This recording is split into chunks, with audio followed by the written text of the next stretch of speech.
तो आप सभी रेलवे नर्सिंग सुपरिटेंडेंट के प्रैक्टिस के लिए मैं प्रतिदिन शाम में 7 बजे वीडियो लाता हूं। देखिए यहाँ पे 21 नंबर का वीडियो है। इससे पहले 20 तक आप वीडियो को नहीं देखें तो जाकर चैनल पर ज़रूर देखें। आप देख रहे हैं राहुल मिश्रा और नर्सिंग का राहुल मिश्रा नर्सिंग सबसे विश्वसनीय चैनल, जहां पे आपको तमाम तरह के बहाली अपडेट, तमाम तरह के जो क्लासेज होते हैं नर्सिंग के चलाए जाते हैं। तो आप बिल्कुल आकर फ़ायदा उठा सकते हैं। पैरामेडिकल के न्यूज अपडेट जॉब देख सकते हैं। तो चलिए इसी प्रकार से आप कोई भी जॉब वगैरह अपडेट करते हैं, छोटी मोटी बहाली प्राइवेट सेक्टर वगैरह में कहीं पे अगर आपको जॉब चाहिए तो आप nursingyan.com पर ज़रूर विजिट करें। जी हाँ, नर्सिंग ज्ञान पर विजिट करने से आपको लेटेस्ट अपडेट नर्सिंग मेडिकल से जुड़ी हुई बहाली देखने को मिलता है nursingyan.com पर। चलिए वीडियो को करते हैं शुरू। आज का 21 नंबर जो कि रेलवे नर्सिंग सुपरिटेंडेंट, जिसमें 272 पदों पर बहाली अभी एग्ज़ाम आगे होने वाली है, उसका मैं प्रैक्टिस प्रतिदिन शाम में 7 बजे करा रहा हूँ। तो चलिए करते हैं वीडियो को शुरू। शौक में सबसे पहला नर्सिंग संकेत क्या होता है? जैसे किसी को अगर आघात लगता है, शौक लगता है मरीज को, तो उसमें सबसे पहले नर्सिंग इंडिक्शन में संकेत में क्या दिखता है? तो टेकिकार्डिया यानी हृदय की धड़कन बढ़ा हुआ, ये देखने को मिलता है। डिजॉक्सिन टॉक्सिसिटी का प्रमुख लक्षण क्या होता है? यानी जो डिजॉक्सिन दिया जाता है ओवरडोज हो जाए और उसका टॉक्सिसिटी हो जाए तो उसके प्रमुख लक्षण क्या होता है? प्रमुख लक्षण पीले हरे रंग के विजन में बदलाव हो जाते हैं। यानी जो विजन होता है येलो ग्रीन विजन होता है और विजन में बदलाव हो जाता है डिजॉक्सिन देने के बाद अगर टॉक्सिसिटी होता है तो। ठीक है। सीपीआर में छाती पर दबाव की गहराई कितनी होनी चाहिए? तो सीपीआर जब हम देते हैं तो छाती को कितने अंदर तक हम लोग गहराई डीप प्रेस कर सकते हैं? 5 से 6 सेंटीमीटर तक, इंच में कहे तो 2 से 3 इंच तक। ठीक है, याद रखिए। आगे है टीबी के डायग्नोसिस हेतु सबसे विश्वसनीय टेस्ट कौन सा है? तो टीबी के डायग्नोसिस के लिए सबसे विश्वसनीय टेस्ट जीन एक्सपर्ट। ठीक है, जीन एक्सपर्ट याद रखिएगा, काफ़ी महत्वपूर्ण क्वेश्चन है। आगे है यहाँ पे देखिए, अब जीन एक्सपर्ट नहीं देकर अगर आपके सामने मॉन्टेक्स देगा, स्पुटम देगा, तो आप उसके अकॉर्डिंग टिक लगाएंगे कुछ क्वेश्चन में, समझ गए। पोटेशियम आईवी देने की अधिकतम सुरक्षित दर क्या है? यानी पोटेशियम आईवी देने से देते हैं तो अधिकतम हम कितना देंगे कि वह सिक्योरिटी होगा, वह सुरक्षित होगा? तो 10 मिली इक्विवेलेंट पर आवर, यानी 1 घंटा में 10 MEQ पर घंटे के हिसाब से अगर हम देंगे पोटेशियम तो इसका अधिकतम जो दर होता है यह सुरक्षित माना जाता है, इतना लेवल तक पर घंटे अगर देते हैं तो। ओके, नेक्स्ट क्वेश्चन है हाई फाउलर पोजीशन किस रोगी के लिए सबसे उपयुक्त है? हमसे पूछ रहा है हाई फाउलर पोजीशन, एक सेमी फाउलर पोजीशन होता है। हाई फाउलर पोजीशन किस मरीज के लिए सबसे उपयुक्त होता है? किस रोग के लिए? तो डिस्पोनिया, श्वसन से कष्ट मरीजों के लिए, डिस्पोनिया के लिए हाई फाउलर पोजीशन काफ़ी उपयुक्त होता है। मस्तिष्क मृत्यु का मुख्य संकेत क्या है? तो ब्रेन डेड, जिसे ब्रेन डेथ कहते हैं, इसका मुख्य संकेत क्या होता है जब ब्रेन डेथ होता है? तो ब्रेन स्टेम रिफ्लेक्स का अभाव, यानी जो आपका ब्रेन है उसमें रिफ्लेक्शन जो है नहीं होता है, उसमें इधर उधर जो ब्रेन स्टेम में मूवमेंट होता है नहीं होगा, और यही ब्रेन डेथ का मुख्य संकेत होता है, ब्रेन स्टेम रिफ्लेक्स का अब्सेंस होना, अभाव होना। नेक्स्ट क्वेश्चन है निमोनिया में पहला प्रमुख ऑस्कल्टेशन साउंड क्या होता है? यानी निमोनिया चूंकि फेफड़ा का एक समस्या है, पता है, तो इसमें प्रथम प्रमुख ऑस्कल्टेशन साउंड, यानी ऑस्कल्टेशन साउंड के मतलब समझ रहे हैं कि जब हम आला लगा के छाती के आसपास हम उसका आवाज़ सुनेंगे तो कैसा आवाज़ आएगा? तो क्रेकल्स जैसा आवाज़ देगा। ठीक है, क्रेकल, जब निमोनिया होगा और स्टेथोस्कोप से चेक करेंगे तो क्रैकल्स के जैसे आवाज आएगा। ओके, हाइपोग्लाइसेमिया में प्रथम उपचार क्या है? तो हाइपोग्लाइसेमिया में प्रथम उपचार, जैसे ही व्यक्ति को ग्लूकोज लेवल कमी हो उसे हाइपोग्लाइसेमिया बोलते हैं। तो इसमें प्रथम उपचार होता है 15 ग्राम फास्ट एक्टिंग ग्लूकोज देना। ठीक है, तुरंत व्यक्ति को ग्लूकोज देना चाहिए। आयरन थेरेपी से होने वाला कॉमन समान दुष्प्रभाव क्या है? तो आयरन थेरेपी से कॉमन साइड इफेक्ट जो होता है वह ब्लैक स्टूल होता है, मल काला होता है। ठीक है, याद रखिएगा। नेक्स्ट क्वेश्चन है एपिग्लोटाइटिस में सबसे महत्वपूर्ण नर्सिंग क्या क्या है? तो एपिग्लोटाइटिस में सबसे महत्वपूर्ण नर्सिंग कार्य है वायु मार्ग को सुरक्षित रखना, वायु मार्ग को खोलकर रखना। वेंटिलेटर एसोसिएटेड निमोनिया रोकने का मुख्य तरीका क्या है? तो वेंटिलेटर एसोसिएटेड निमोनिया रोकने का मुख्य तरीका है कि बेड जो साइड से, जिस साइड से आपका सिर रखा है उस साइड से बेड को 30 से 45 डिग्री ऊंचा रखना चाहिए, वेंटिलेटर एसोसिएटेड एनीमिया को रोकने के लिए। समझ गए? निमोनिया को रोकने के लिए कोई अगर व्यक्ति वेंटिलेटर पर है तो निमोनिया को रोकने का मुख्य तरीका है कि जो वेंटिलेटर बेड है उस बेड को हेड के, सिर के साइड से 30 से 45 डिग्री उठा दे, जिससे निमोनिया रुक सकता है, आप रोक सकते हैं। इंट्राडर्मल इंजेक्शन की सुई का कोण कितना होता है? तो त्वचा में दिया जाने वाला इंजेक्शन बिल्कुल त्वचा से जस्ट 10 से 15 डिग्री ऊपर से हम लोग देते हैं, 10 से 15 डिग्री, राइट आंसर। आगे क्वेश्चन है बैग वाल्व मास्क का न्यूनतम ऑक्सीजन फ्लो रेट कितना होता है? यानी जो हम लोग बैग वाल्व मास्क, ठीक है, याद रखिएगा, बैग वाल्व मास्क का न्यूनतम ऑक्सीजन फ्लो रेट कितना होता है? यानी कम से कम बैग वाल्व मास्क के माध्यम से न्यूनतम ऑक्सीजन का फ्लो रेट कितना होगा? 10 से 15 लीटर पर मिनट, यानी 1 मिनट में पर लीटर, समझ रहे हैं ना, सॉरी पर मिनट 10 से 15 लीटर पर मिनट होगा। 1 मिनट में 10 से 15 लीटर ऑक्सीजन का फ्लो रेट होना चाहिए।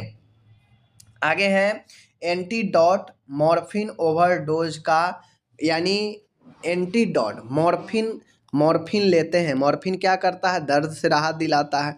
तो मॉर्फिन का अगर ओवरडोज अगर हो जाए तो इसके लिए एंटीडोट क्या होगा? तो नेलॉक्सेन होगा। ठीक है, एनाल्जेसी के लिए नेलॉक्सेन ही होता है।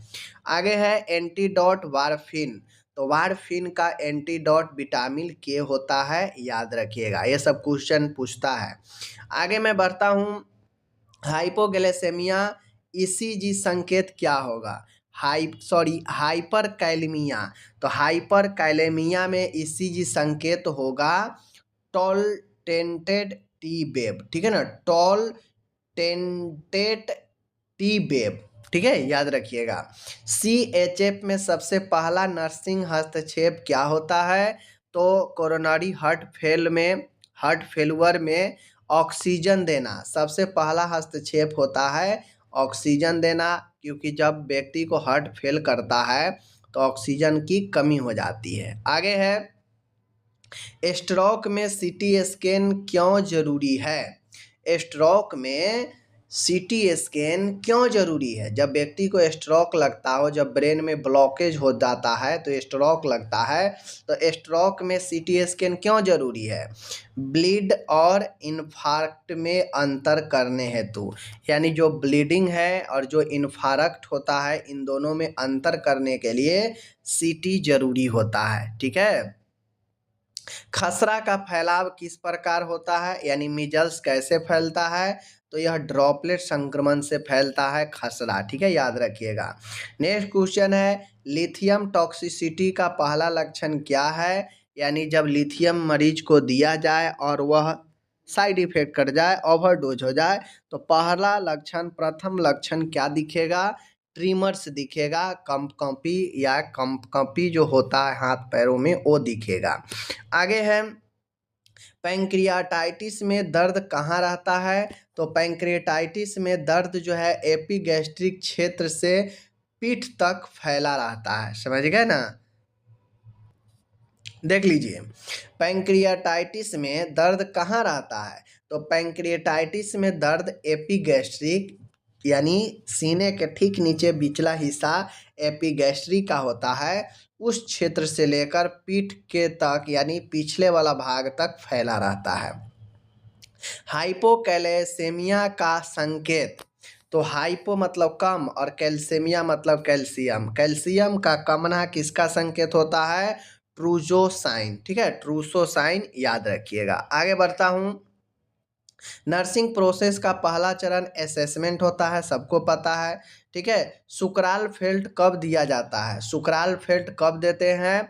तो भोजन से 1 घंटा पहले। सुकराल फेल्ट क्या करता है आपको कि पेट में कोई छाला पड़ा हो, ठीक है ना, बेसिकली यह पेट के म्यूकोसा को आराम देता है, ठीक है ना, म्यूकोसा को आराम देकर उसे जो है क्या करता है? चिकनाहट पैदा करता है। सुकराल फेट भोजन से 1 घंटा पहले दिया जाना चाहिए। आगे है पीईजी ट्यूब में दवा देते समय आवश्यक क्रिया, आवश्यक काम क्या है? तो पीईजी ट्यूब में दवा देते समय आवश्यक काम ये होता है कि एक बार फ्लशिंग करके देख लेना चाहिए कि ट्यूब सही से काम कर रहा है या नहीं कर रहा है। ये भी फैस्टूला में कौन सी चीज़ें कंट्रा इंडिक्ट होता है, निषेध होता है? तो बीपी मापना, ये भी फिस्टूला में जो बीपी मापना है ये निषेध होता है, ठीक है। नेक्स्ट क्वेश्चन है मायोकार्डियल इन्फार्क्शन एमआई का प्रथम एंजाइम मार्कर कौन होता है?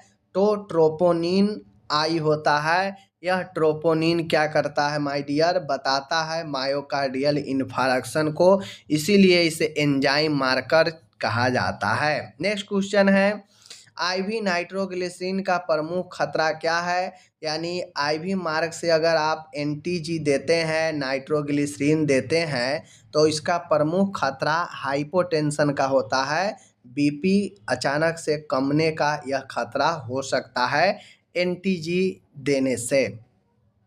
सीओपीडी में ऑक्सीजन की सुरक्षित सीमा क्या है?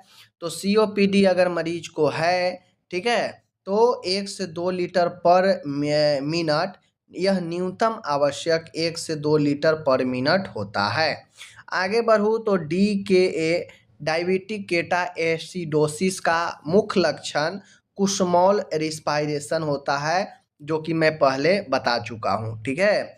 एक क्वेश्चन पूछा गया था आपकी बार, ए वाला CHO में पूछा गया था कि बताइए डायबिटीज केटा एसिडोसिस का प्रमुख लक्षण या इस लक्षण में कौन से श्वसन देखने को मिलता है? तो कुसमोल रिस्पायरेशन। आगे है छाती में इंटरकोस्टल ड्रेन का समान स्थान क्या है? तो छाती में इंटरकोस्टल ड्रेन किया जाता है, पाइप लगा के उसमें ड्रेनेज किया जाता है, तो 5th ICS इंटरकोस्टल स्पेस, ठीक है ना, 5वां intercostal space mid axillary line, इसका होता है ड्रेन का स्थान, याद रखिएगा।